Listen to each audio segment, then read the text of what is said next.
Okay, so I started to work on the top cover to this 4-speed ratchet top transmission.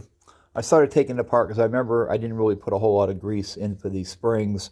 And in taking it apart, I was going to put it back together and found out that there was actually no gasket in here. Whoever had this before actually just put some gasket maker stuff around here. So I ordered a new gasket today.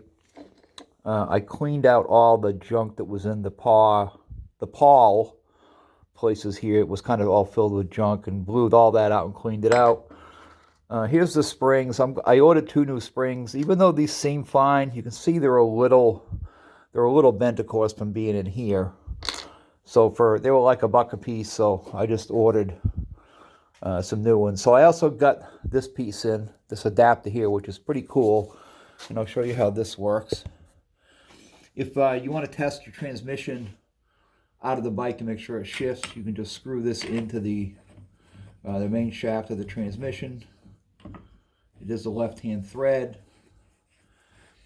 and you just screw it in like that. And then you hook a 1/2-inch drill up to it like this. And let me take this up. And then you can just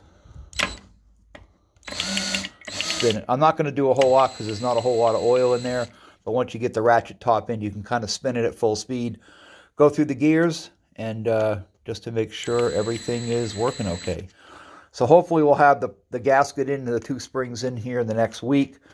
And we can align the shifter forks with the top and then check the spacing between the shifter forks and the shifting dogs here. It's supposed to be 80 thousandths to 100 thousandths.